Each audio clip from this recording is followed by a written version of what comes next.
Welcome to the December 7th Eclipse OpenJ9 community call. As always, please add your name and affiliation to the list of attendees so we have some idea who's been joining the call regularly. And then I will pause here just to give everybody an opportunity to add anything to the agenda that isn't already there. If something comes up to you throughout the duration of this meeting, feel free to add it in or to chime in right away when on whatever topic it is, or if something comes up along the way, add it to the any other business section and we'll tackle it at the end. This week we do have a lightning talk from Tobi on CRIU. So Tobi, if your screen sharing's ready to go, you can take over and kick that off.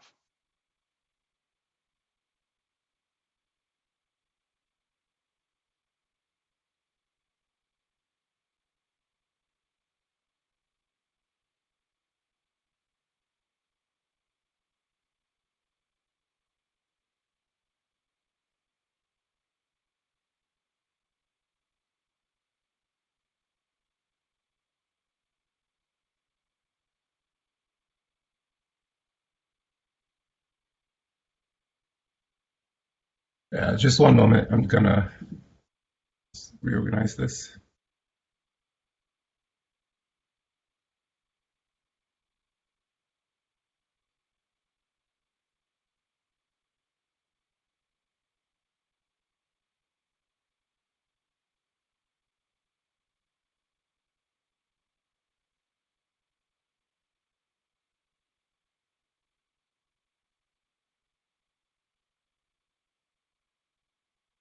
Okay. Are you seeing the blue jeans screen? We're seeing blue jeans, yep. Okay. I'll start.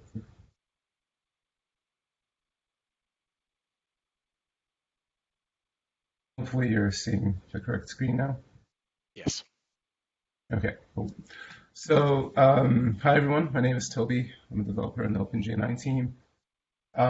This is a presentation I did for CastCon, so this is a shortened version of it. Today we'll talk about how to get fast JVM startup with checkpoint restore. Basically I'm going to describe the techniques that are commonly used today to improve JVM startup. Then I'll talk about CRIU and how Openj9 CRU support improves startup and some of the challenges that we're still investigating to this end.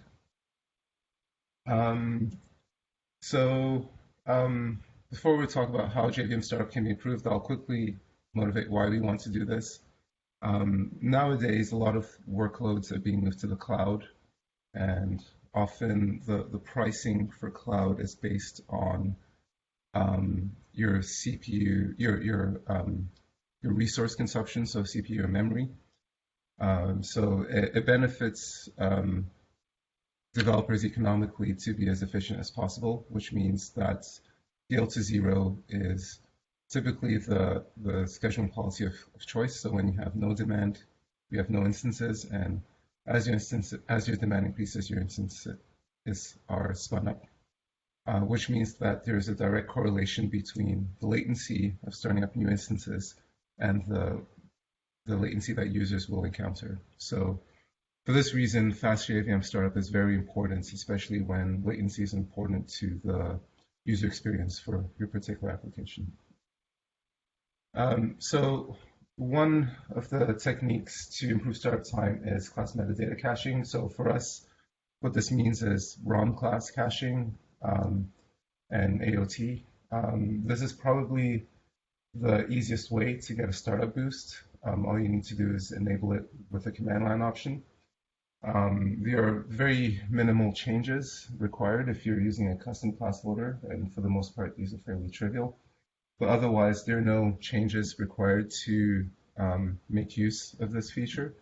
And this feature does not impose any restrictions on JVM capabilities. So you're getting a regular JVM that is tuned to start up faster. The only drawbacks is that this has modest startup gains in comparison to some of the other approaches I'll describe. But even then, it's still very good. So you can start Liberty Ping Perf in under 1 second. For small applications, using things like shared class caches can improve startup time by about 50%. Another approach is to statically compile the Java application. So a big chunk of startup time is taken by loading classes, running static initializers, etc. By statically compiling the application, you can avoid these startup costs. So a popular example is GRAL native image, which can be used to generate a native image of the Java application. So the benefits of this is that you can achieve very fast startup times, so under 100 milliseconds on small Quarkus apps. And you also have a very small on-disk footprint because the static compiler can basically weed out all the parts of the application that you don't need. The drawbacks to this approach is that, generally speaking, static compilers perform a closed-real analysis. So this places restrictions on some of the things you can do. You need to know everything, all the classes at compile time, which is not always possible for certain applications. So if your application requires things like dynamic class loading, then you'll have some issues and you may need to rewrite some parts of the application. Also things like reflection. If you don't know at compile time what things you need to reflect, then you won't be able to do that at runtime. There's also issues with bytecodes that perform dynamic resolution, like invoke dynamic or constant dynamic. So this means that you'll likely have to rewrite large parts of your application to make this work. And so this can be a very challenging for developers. And in some cases, if the restrictions are required for your application, then you can't use it. Also, there tends to be long build times due to the fact that you are compiling a native image. And it also has shown to lag in terms of peak performance in comparison to JVM mode. This is because you don't have a dynamic compiler as part of the image, as with a JVM. So these are some of the drawbacks with the static compilation approach. So the approach I'm going to describe today is called checkpoint restore. Essentially, the JVM is run and then checkpointed sometime after startup, and then it's resumed sometime later on a different machine. So the savings are that you don't need to rerun the startup and initialization code. You basically resume from when the application is ready. So the benefits of this approach is that you have fast startup times, faster than shared class cache approaches. Maybe not as fast as static compilation, but you can get fairly close. There's no impact to peak performance because it is just a regular JVM, and no restrictions on JVM functionality for the same reason.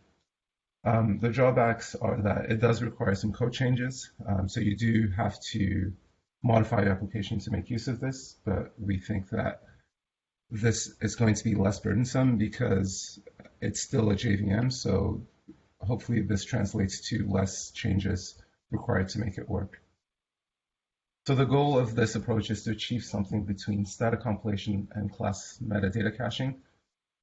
We want to get startup performance that is as close to static compilation as possible without sacrificing peak throughput or any JVM functionality. And we also want to minimize the amount of work that users will be required to enable it. Okay, so in order to checkpoint the JVM, we need a mechanism that can suspend and resume the process. It is possible to do this entirely in the JVM, but it is a lot of work, and there's a lot required to track OS resources. So we decided that for this project, we're going to use CRIU, which is checkpoint restore in user space. So CRIU is essentially a utility that can take a running container or an application and suspend it, so serialize it to disk, and then resume it, so restore everything from the serialized state and resume the application exactly as it was at the time of the checkpoint. And you can also restore on a different machine. So Openj9 CRU support is basically an API that makes use of CRU to enable users to take advantage of CRU capabilities from Java code. So it's a very simple API. It just requires that you have CRU installed on your machine. So here you can see some of the API methods. So it's just, it uses a builder pattern to set up the CRU instance. And then you can call the checkpoint JVM here at the bottom to checkpoint the JVM. For the most part, it has a one-to-one mapping with CRU calls. However, it's done in a Java fashion, so the API handles the translation between native C types and Java types, just to make it a seamless API. So a typical application, you have your JVM startup, and then you have your app initialization. So this includes, initializing the JCL and things like that. And then once that's complete, then you're ready to run your application. So there's a little image here showing you kind of like the things that happen as the application starts up. And these things are not necessarily to scale, just for demonstration purposes. So the idea with the CRU API is that you checkpoint right after your application has done its initialization, and as soon as you checkpoint, then you write everything to disk, and then in your deploy phase, you restore from that point. And as you can see here, the time it takes to get to your application ready state is much shorter than it would be with a typical run, and that's the startup savings that you get from using this. So I'll show you a quick demo.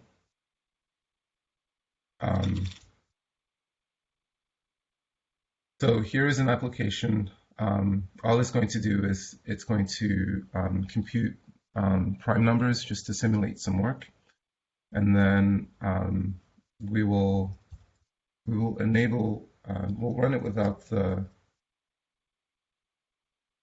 checkpoint first, just to see how long it takes.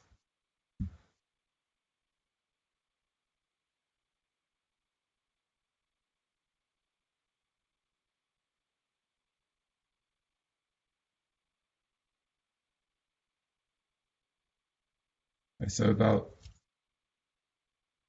700 milliseconds. So now we'll enable the checkpoint right after it's computed the prime numbers. And this is simply to simulate a startup phase. So as you can see here, this is going to set up the CRU instance, and then it's going to checkpoint the VM. Since leave running is set to false, as soon as it checkpoints, it'll terminate the application.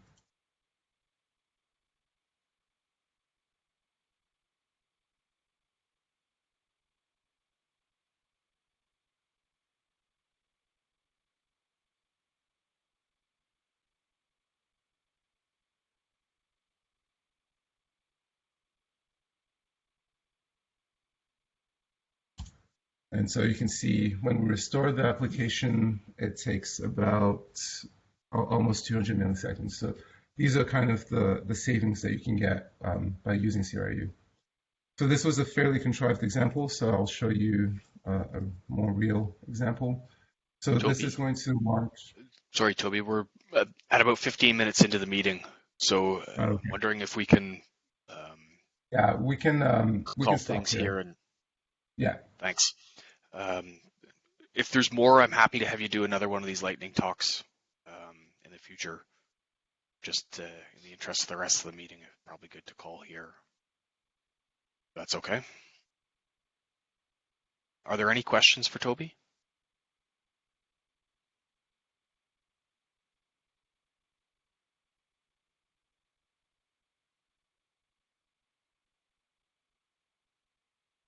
Let's jump back into our regular agenda. I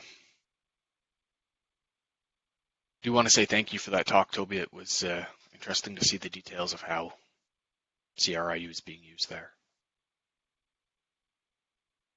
In the interest of time, I think we'll skip over the new user-raised issues unless there's anything in that list somebody feels needs a discussion.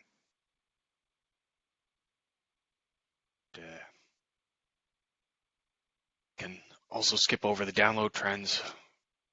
Brings us to the roadmap update for 0.29.1. The milestone for Java 17 is now closed. Pete, I see you've added release tagged and builds complete. Is there more details to that? The release is tagged. The builds will commence. I don't think they've started yet, but hopefully they'll start today and we'll get them out as soon as possible.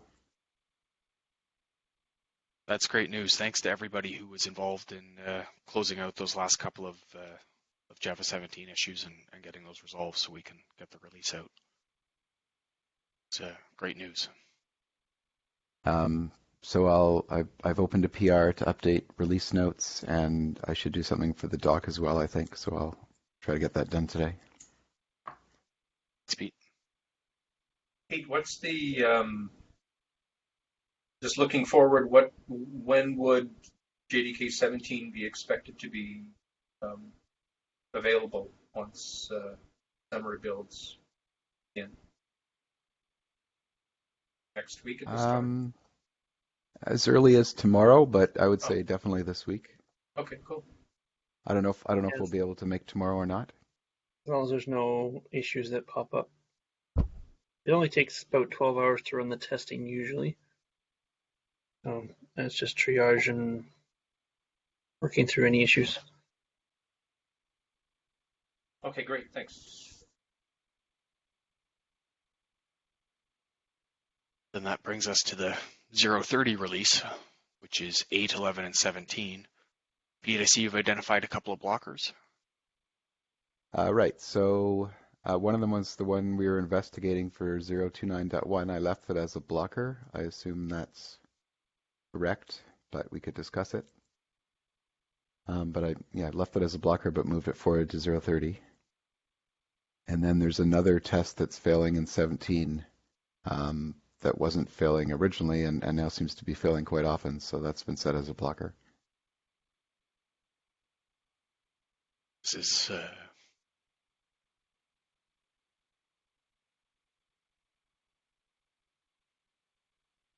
is this being actively investigated? Is somebody? Yeah, somebody's looking at it.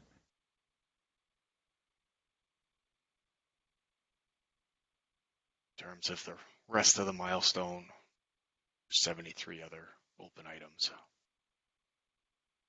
Yeah, I think technically there's a third blocker, but the fix for that has already been released. The third blocker was actually closed this morning because the fix was released, but it's in OMR and it needs to promote and it needs to get moved to the release branch. So I reopened it temporarily, but it should be closed later today. Right, and with M2 coming up next week, basically, that's where if you do own something in that release, please take a look at it and see what things can be either closed out this week or need to be moved forward or moved out of that release. Yeah, so I originally set it for next week. It doesn't have to be next week. I think Adam told me he would be able to do it the following week, the week of the 20th. So we can play that one by ear. If we still think there's something that needs to go in, we could postpone it by a week. If Adam's still willing. Yeah, I'm less excited about doing it that week, but I can. Okay, well, we'll see how things are going for the rest of this week and early next week. Let's aim for the... Sorry, go ahead, Pete. We could maybe aim for midweek instead of the start of the week. Yeah, so Daryl, Toby, if you guys can have a look through that milestone and work with your teams to make sure everything that's not going to complete gets moved out, just so we have an accurate view of where we are. Yeah, sounds fine. Is there anything else we need to discuss around the 0.30 release?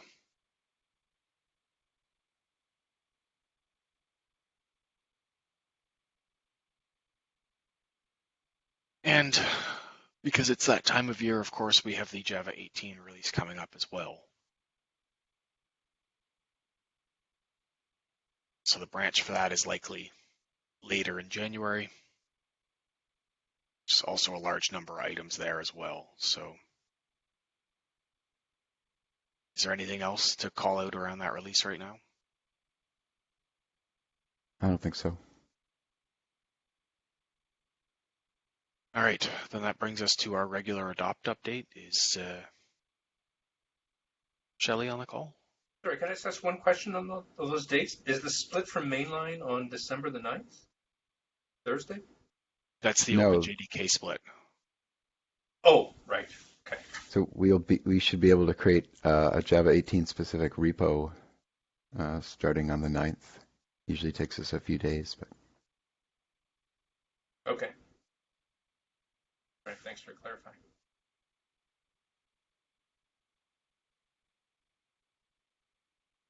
Shelley on the call? Don't see her, so I guess we'll skip the adopt update.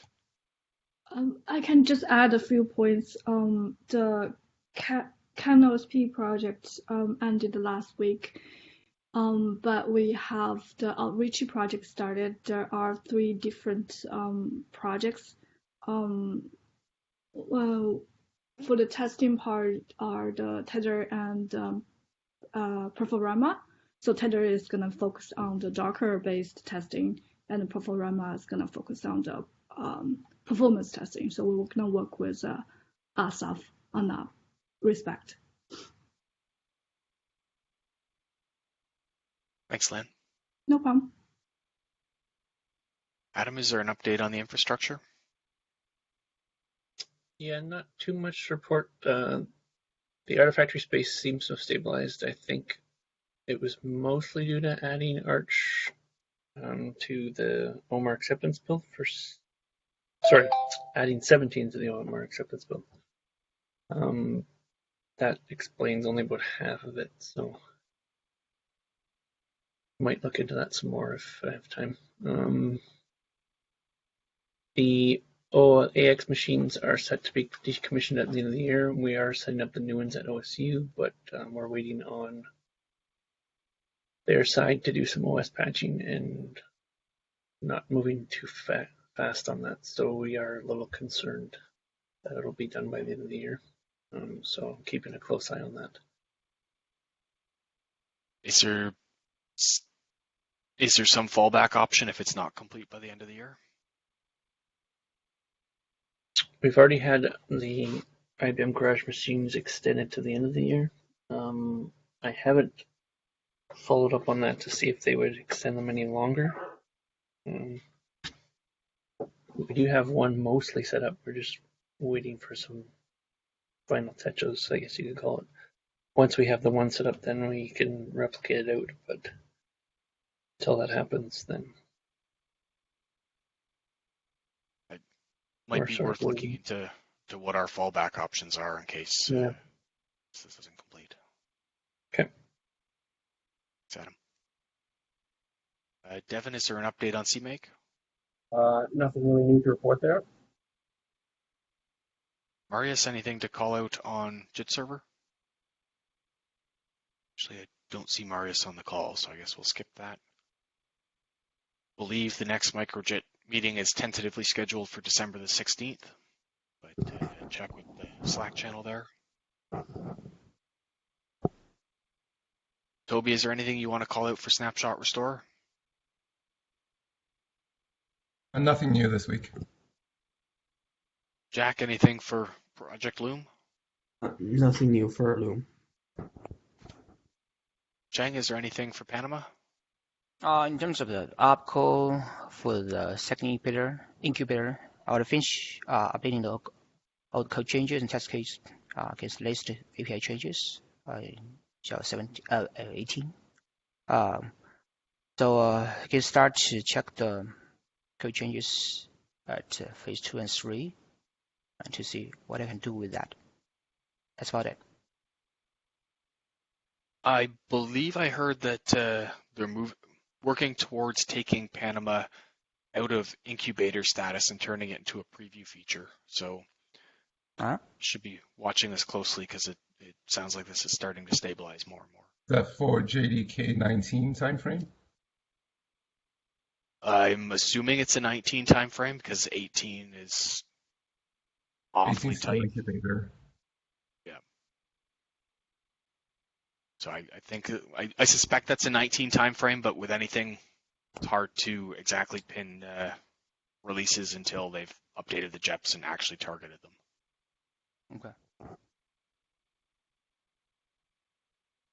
Skip over the monitoring strategy. Is there an update on the M1 work? Yeah, things are proceeding there. We have most of the JIT working right now. We're just working through some of the problems. Performance is not quite where we want it to be, but we're investigating and getting to the bottom of some of the issues there. We do have a discussion on Wednesday, I believe, to start talking through some solutions for getting compressed references to work. Right now, we're forced to use large heap. So hopefully we can make some progress there.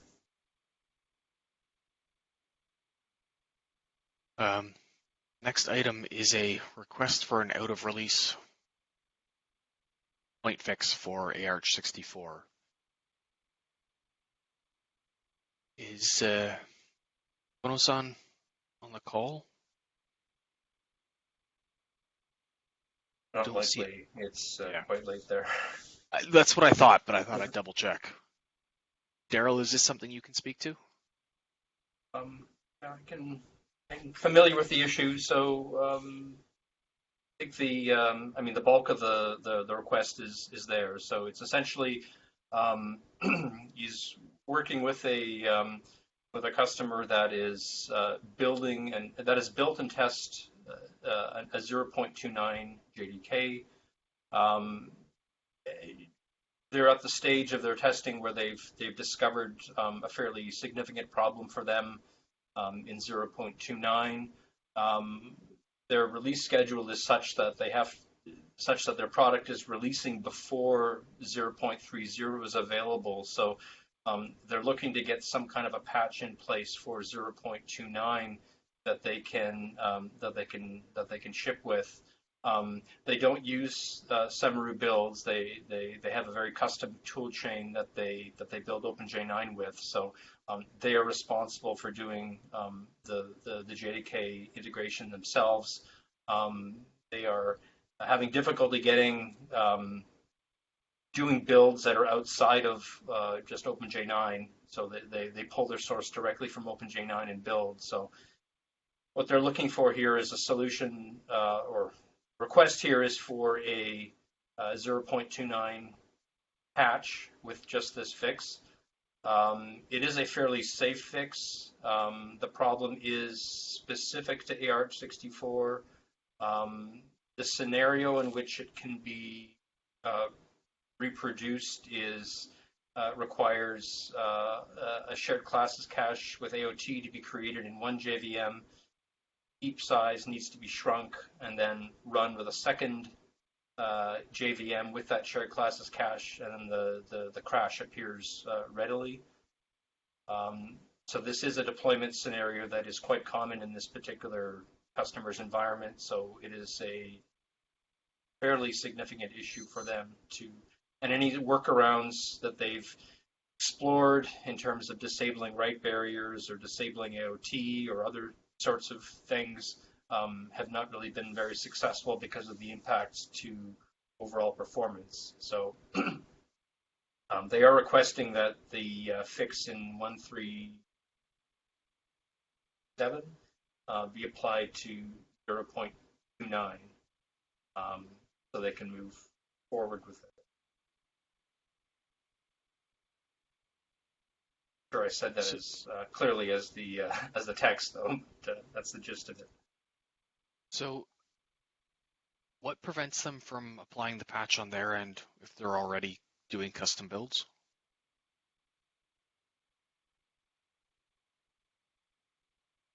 I think that there's it may be some infrastructural issues that they have that prevent them from doing that.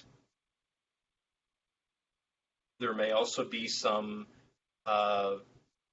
concern from the end consumer about the release coming directly from Openj9, meaning that they would rather it coming directly from the community rather than term patch.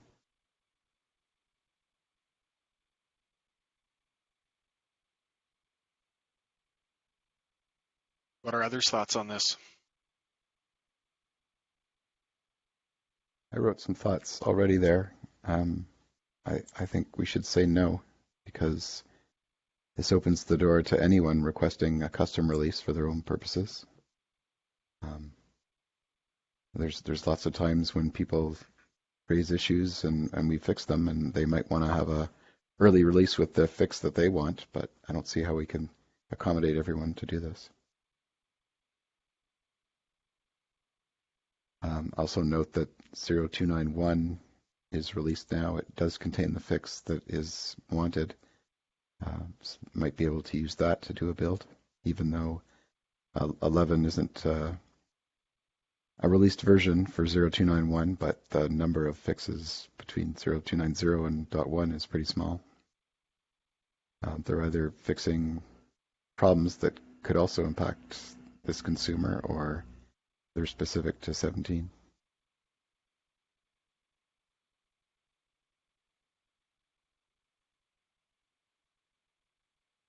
I think for me, this boils down to how important the fix is and how generally applicable the problem is, right? I mean, we have done this before, right? We did it for the P10 release on 0.27 because it was a substantial problem that affected the platform for anyone using the shared class cache. So there's already precedent for it, I guess. The question is, what's the bar that we want to use to decide these kinds of things? And this one, I'm sort of on the fence on this one because I can argue it both ways. I think it boils down to how important we think the fix is for others in the community. And I guess the other statement is that AArch64 is one of the newer platforms, so it doesn't seem outrageous that we would be delivering some fixes and some important fixes on that platform as a project. But I completely get Peter's concern. I don't think we want to get into a world where we entertain the idea that we can cherry pick any fix and create a release for it. But this one is it also is a reasonably serious. It's not as serious, I don't believe, as the P10 problem that we fixed before, but it's more in the middle. So if someone happens to change the heap size when they're using a shared class cache, they could run into a problem. And the workarounds are pretty severe. The piece I still don't understand is the requirement to have us tag the particular release when they're doing custom builds. I think that's just a comfort. It's a comfort thing. They're more comfortable with Openj9 making a decision about the fix being something that should be a release. It's not just a request to tag a new release; it's also a request to test a new release. So we'd have to go through a whole release cycle and run all our tests and triage the results, et cetera, which is not trivial. Yeah, I agree. Although it is an AArch64 specific fix, so in principle, that's confined. That additional release testing that would be required is confined to that platform. I think the last time we did this, though, we said we would be better off doing the release of all the platforms because it led to such confusion of people wanting to make sure they had the latest build. So I know. That was when Semru was releasing those, so Semru wouldn't necessarily release this, but that's a different question too. I'm sympathetic to the request, but I think it's a lot of overhead. And when we've discussed this in other contexts, like monthly releases or things along those lines, we've said the overhead there is too high. So I think we can tell them that we've put the fix into the next release, as Pete says, into the 0.29.1, which says we believe it's a valid fix. And if they need to backport that themselves, I think they're welcome to.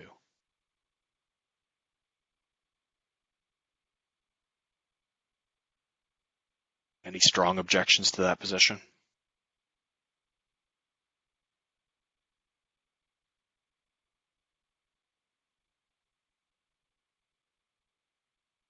Will one of the project leads respond in the issue with the resolution?